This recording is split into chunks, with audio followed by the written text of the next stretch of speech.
에스더 전교회 오늘 귀한 찬송 너무 감사드립니다. 오늘 드린 찬송이 오늘 함께한 모든 분들의 귀한 고백이 되길 주의 이름으로 축원드립니다. 오늘 저는 희생이 있는 곳에 변화가 있다라는 제목으로 이 희생이 있는 곳에 변화가 있다는 제목으로 이 말씀을 좀 나누려고 합니다. 우리가 이렇게 살아가는 삶 속에는 언제나 문제가 있습니다. 우리가 쉽게 해결할 수 있는 그런 문제들도 있고 또 쉽게 풀리지 않아서 이게 고민이 되는 그런 문제들도 있습니다. 특별히 우리가 잘 해결하기가 쉽지 않은 문제들 중에는 누군가의 희생이 요구되는 그런 일들이 있습니다. 그 사람이 희생이 있고 나서야 그 문제들이 풀려지는, 많은 사람들의 마음도 녹아지고 또 얽혀있던 문제들이 하나씩 풀려지는 그런 은혜가 있는 그런 일들도 있습니다. 그런데 그런 상황에 처해 있을 때 아무도 희생을 하지 않고 자기 이익만 추구하게 되면 그 문제가 잘 풀리지 않을 뿐만 아니라 모두가 패자가 되는 경우도 많이 있습니다.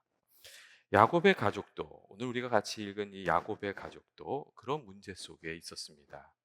식량을 구하러, 큰 기근이 찾아와서 식량을 구하러 애굽에 내려갔다가 이 어, 요셉의 형들은 큰 위기를 맞이하게 됐습니다.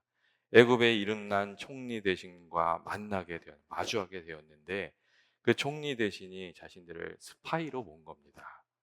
자신들이 자신들은 그냥 식량을 구하러 왔을 뿐이었는데 스파이가 됐으니 얼마나 억울하겠어요. 하지만 뭐 그것을 해명할 길도 없고 꼼짝없이 당할 그런 상황이었어요. 그래서 자기 집 얘기를 막 했더니 또 그 총리 대신이 갑자기 스파이인지 아닌지 확인하겠다고 하면서 막내 동생을 또 데리고 오라고 또 그러는 거예요. 일이 더 복잡하게 되었어요. 결과적으로 형제 시므온은 감옥에 갇히게 되고 막내 동생을 데리려고 이제 다시 고향으로 올라가게 된 거죠. 그런데 무거운 마음으로 고향인 이 가나안 땅으로 돌아오는 중에 여관에서 나귀에게 먹이려고 또 자루를 풀어보니까 곡식의 대금으로 지불했던 돈이 그 안에 그대로 또 있는 거예요. 그러니까 이건 또 무슨 일이냐, 이게 또 난감한 상황이 된 거죠. 곡식을 값으로 분명히 돈을 치렀는데 그 돈이 거기 있는 거예요. 그러니까 너무나도 놀란 이 요셉의 형들이 집으로 돌아와서 야곱에게 이 모든 사실을 이야기하게 되었습니다. 그리고 이 이야기를 들은 야곱과 요셉의 형제들은 다 두려움에 사로잡혔다고 그렇게 이야기하고 있습니다. 시므온이 잡혀 있는데 돈도 자료에 들어 있으니 이게 정말 복잡한 상황이 된 겁니다. 만일 애굽에 베냐민을 데리고 갔는데 곡식값을 치르지 않고 도망갔다는 그런 누명을 쓰게 되면 또 어떻게 되는 겁니까? 시므온뿐만 아니라 베냐민을 비롯해서 모든 형제들이 다 공경에 처할 수 있는 그런 상황이 되었습니다. 그러니까 야곱이 또 막 화를 내요. 너희가 어떻게 해서 내 자식을 잃어버리게 하느냐고 또 막 화를 내요. 요셉이 먼저 없어지더니 이제 시므온이 없어지고 이제 막내 베냐민까지 뺏어가려고 하느냐고, 너희들은 다 나를 해롭게 하는 사람이라고, 참 있는 자식이 하나도 쓸모가 없다, 막 그런 얘기를 막 쏟아 놓는 거예요. 이제 어떻게 해야 되는 거예요? 그러니까 아버지가 막 화를 내니까 이 베냐민을 데리고 애굽에 가긴 가야 되겠는데 아무도 말을 못 꺼내는 거죠. 그렇다고 해서 가만히 있으면 큰 기근이 왔는데 그 기근의 문제가 자동으로 해결되는 것도 아니거든요. 또 시므온은 감옥에 갇혀 있잖아요. 이게 풀리지 않는 꽉 답답한 그런 상황에 이 야곱의 가족이 마주하게 되었고 상황은 더 점점 나빠져 가고 있습니다. 여러분, 문제를 회피하면 문제가 해결이 됩니까? 여러분, 그렇지 않습니다. 많은 경우 문제를 해결할 이게 내가 해결할 수 있는 능력을 좀 벗어난 일을 만나게 되면 사람들이 이 문제를 회피하려고 하는데 그렇게 해서는 문제가 풀려지지가 않습니다. 오히려 문제로 또 도망을 치면 문제가 더 복잡해지고 그것을 감당하기가 더 어려워지는 경우가 훨씬 많이 있습니다. 그래서 많은 심리학자들이 불편한 상황을 외면하는 회피 성향이 오히려 문제를 더 악화시킨다고 또 그렇게 이야기해주고 있습니다. 여러분, 불편한 문제 만나면 어떻게 해야 되는 겁니까? 먼저 문제를 바르게 이해를 해야 되죠. 무엇이 문제의 본질인지 알 수 있도록 기도하면서 하나님의 도우심을 구해야 되는 거죠.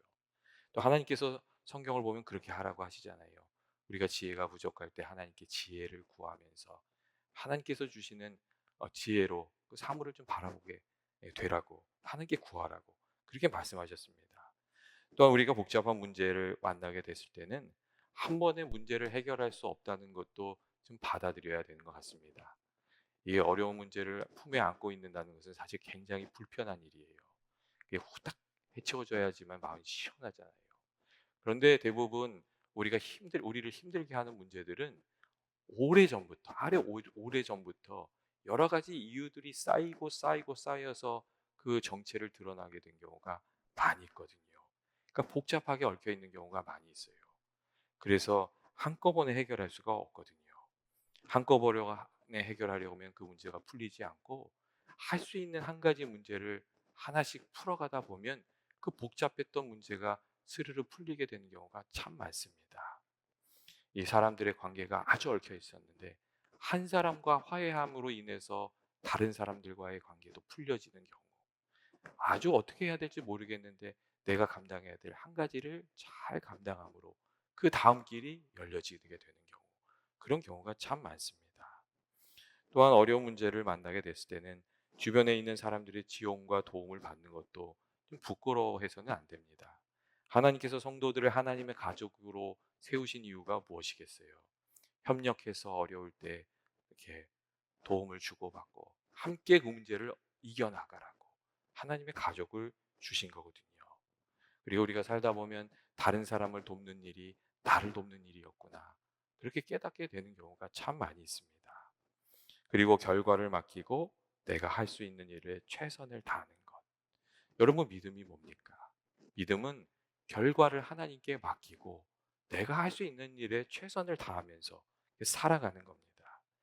우리가 지나치게 결과를 걱정하게 되면 두려움에 사로잡히거나 염려하는 마음에 사로잡혀서 아예 아주 스트레스에 눌려버리게 됩니다. 그렇게 되면 내가 할 수 있는 일도 하지 못하게 되는 경우가 참 많습니다. 이 걱정과 근심으로 스스로를 얽어매면서 사는 사람들. 사실 세상에 그런 사람들이 많습니다. 어려운 일이 있다면 결과를 하나님께 맡기고 하나님의 도우심을 구하고 또 내가 할 수 있는 일에 최선을 다하면서 믿음으로 나아가는 저와 여러분이 되시기를 원합니다. 야곱과 그 가족들이 주저주저 하는 동안 이 스트레스는 점점 더 커져갔고 상황이 악화돼 갔습니다. 그러니까 야곱이 다시금 애굽에 가서 양식을 사오라고, 먹을 것을 구해오라고, 기근이 심각하니까 이렇게 이 자녀들에게 얘기를 합니다. 그러니까 이 유다가, 야곱의 아들인 유다가 자신들의 처해 있는 상황을 정확하게 그 아버지에게 이야기하기 시작합니다. 이 3절에서 5절 말씀을 보면 유다가 자신들이 처해 있는 문제가 어떤 건지, 그 상황이 얼마나 심각한 건지, 또 무엇이 어떻게 해야 되는 건지 그런 얘기를 막 해요. 유다가 이런 말을 하죠. 그 사람이 우리에게 엄히 경고하여 이르되 너희 아우가 너희와 함께 오지 아니하면 너희가 내 얼굴을 보지 못할 것이라고 했습니다. 아버지께서 우리 아우를 우리와 함께 보내시면 우리가 내려가서 아버지를 위해서 양식을 사려니와 그렇지 아니하면 그를 만나지도 못할 것이고 곡식도 사지 못할 것이라고. 유다가 그 상황에 처해 있는 상황을 정확하게 아버지에게 이야기하는 거죠. 베냐민을 잊어버릴까봐 두려워하는 아버지 야곱에게 피할 수 없는 현실을 직시할 수 있도록 그렇게 이야기를 했습니다. 그래서 그 이야기를 듣고 아버지 야곱이 베냐민을 잃을까 걱정하면서 막 화를 내니까 유다가 아주 놀라운 모습을 보여주었어요.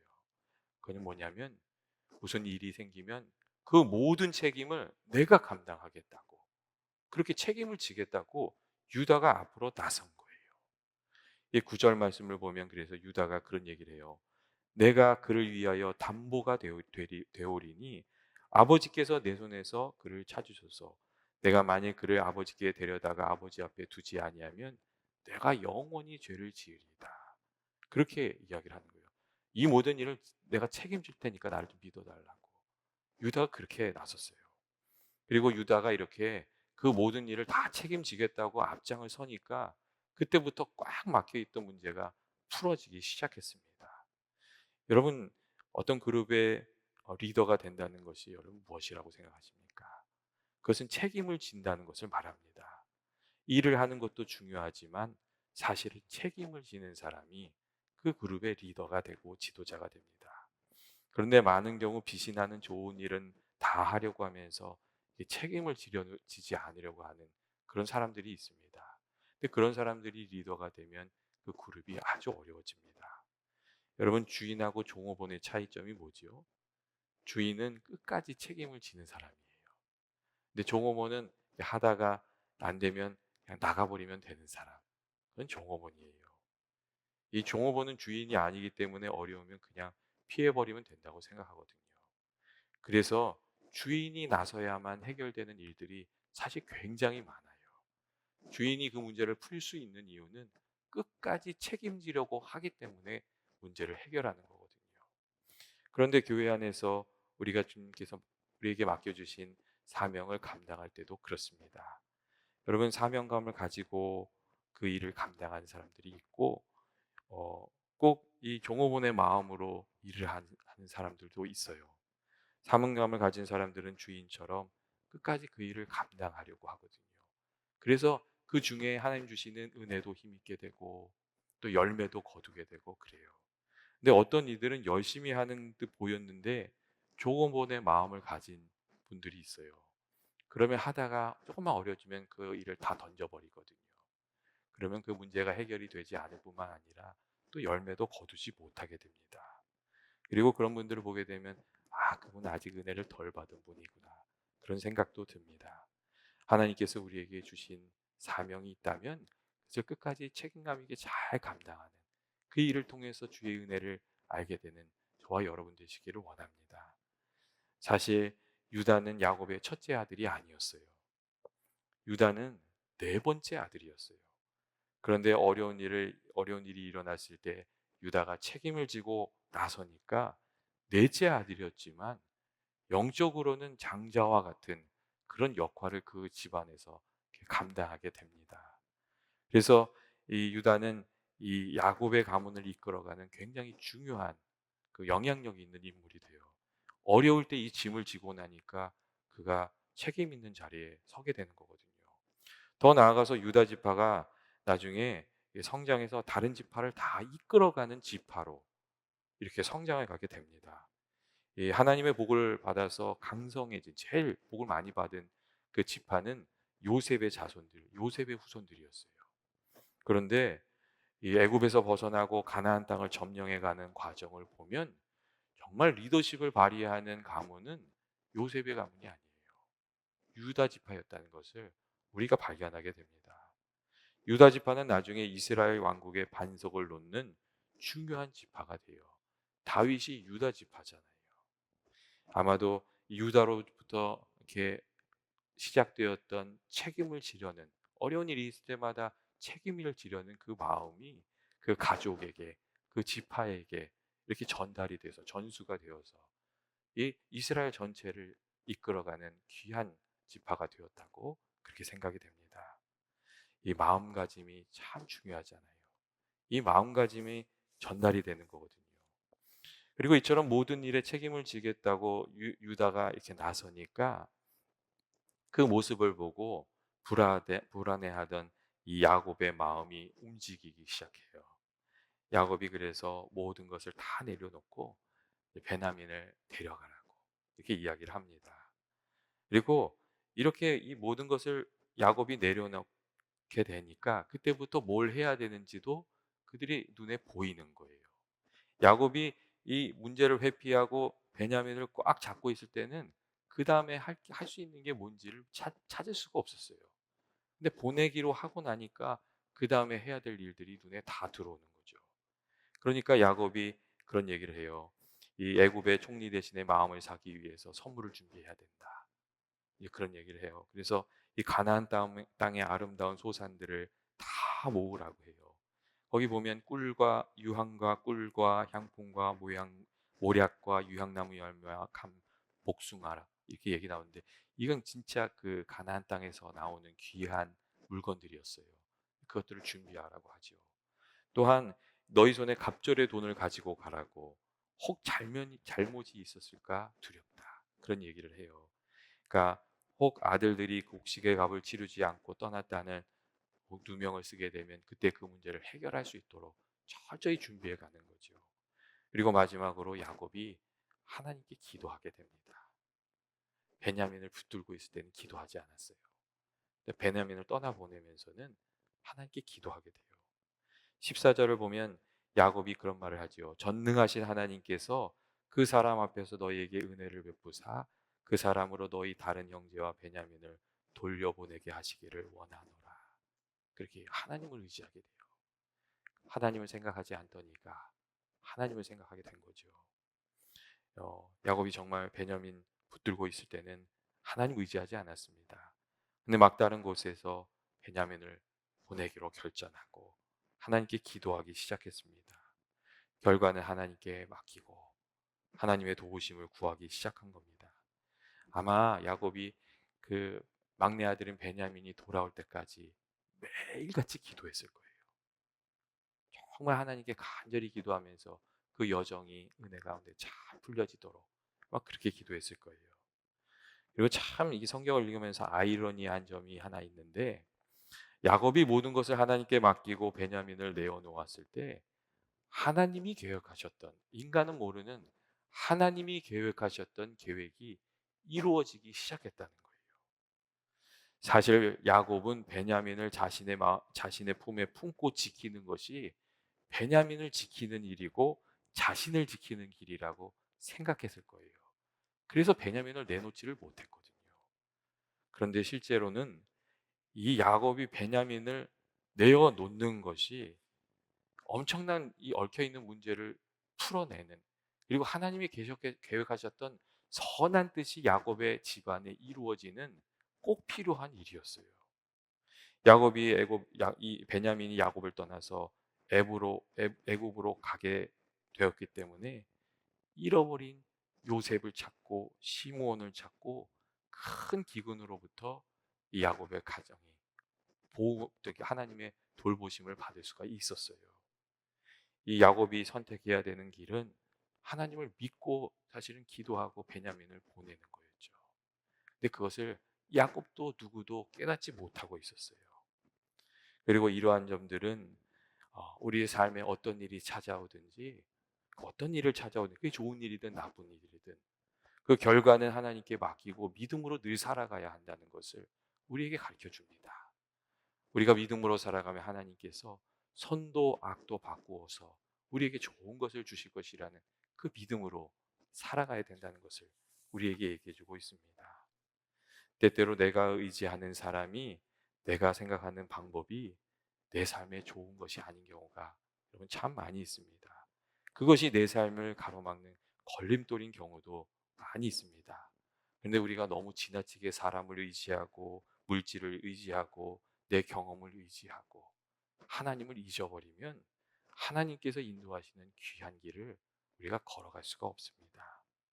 여러분 성경을 보면 에스더가 죽으면 죽으리다 하는 믿음으로 모든 것 내려놓고 믿음의 길을 걸어가거든요. 자기 민족에 큰 어려움이 있을 때에 사실 에스더는 피할 길이 있었어요. 자기 한 몸은 지킬 수 있는 길이 있었단 말이에요. 그런데 내가 죽으면 죽으리다 하고 믿음으로 나아가서 하나님께 기도하고 자기 민족을 위해서 일했더니 하나님께서 베풀어 주신 놀라운 은혜를 그가 누리게 되거든요. 다니엘의 세 친구들도 그랬습니다. 우상에게 절하기를 거절하고 내가 죽으면 죽으리다 한 믿음으로 풀무불에 들어갔고 그 결과 하나님의 귀한 기적을 경험했습니다. 교회 여러분 세상에 있는 것을 너무 단단히 붙들지 마십시오. 그것이 나를 지켜주는 것이 아닙니다. 하나님을 든든히 붙드는 단단히 붙드는 저와 여러분이 되시기를 주의 이름으로 축원드립니다. 우리가 살아가다 보면 여러분 감당하기 어려운 문제들 많이 만납니다. 우리 내면에 힘든 문제도 있고 가정을 힘들게 하는 문제도 있고 교회를 흔들게 하는 문제도 있습니다. 그리고 하나님께서 내게 주신 사명을 감당하려고 할 때도 찾아오는 문제들이 있습니다. 저는 그때 저와 여러분이 어, 살아가는 믿음으로 살아가는 그런 결단으로 살아가는 삶이 되기를 원합니다. 유다와 같이 이 선한 뜻이 이루어지기 위해서 헌신하는 믿음의 길. 그리고 야곱이 보여준 것 같이 결과는 하나님께 맡기고 최선을 다하면서 나아갔던 믿음의 길. 그러한 길을 걸어가는 저와 여러분이 되시길 원합니다. 특별히 선한 일을 하다가 이렇게 어려운 일을 만날 때에 여러분 너무 낙심하지 마십시오. 하나님께서 우리의 마음과 수고를 알아주시고 그 일이 잘 풀리지 않더라도 하나님께서 우리에게 베풀어 주시는 귀한 은혜가 있을 줄로 믿습니다. 하나님 꼭 그렇게 해주세요.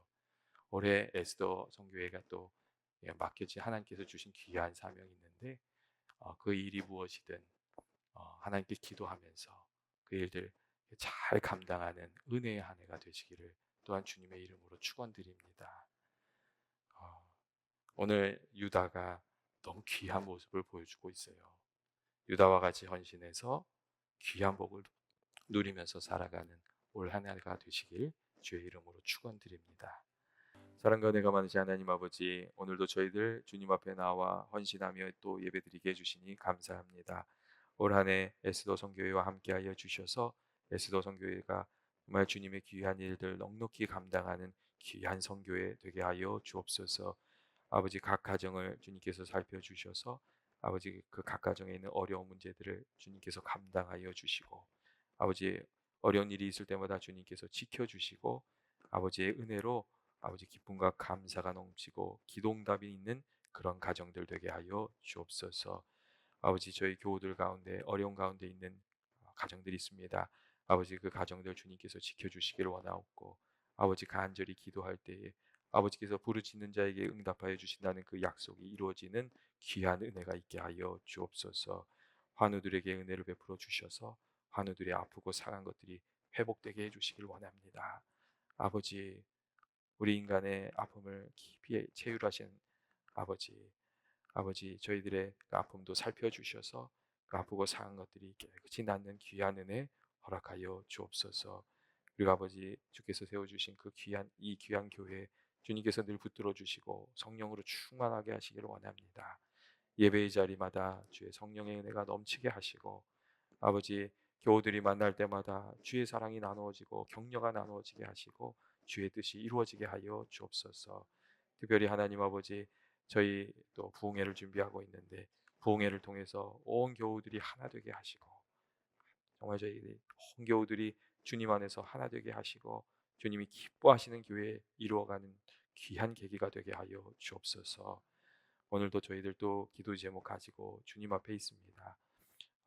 저희들 간절히 기도할 때에 아버지 마음의 소원을 살피시는 주님, 아버지 저희 기도를 기억하여 주시고 속히 응답하여 주옵소서. 그래서 저희가 감사로 찬송으로 주께 영광 돌리며 살아가게 하여 주옵소서. 예수님의 이름으로 기도합니다. 아멘.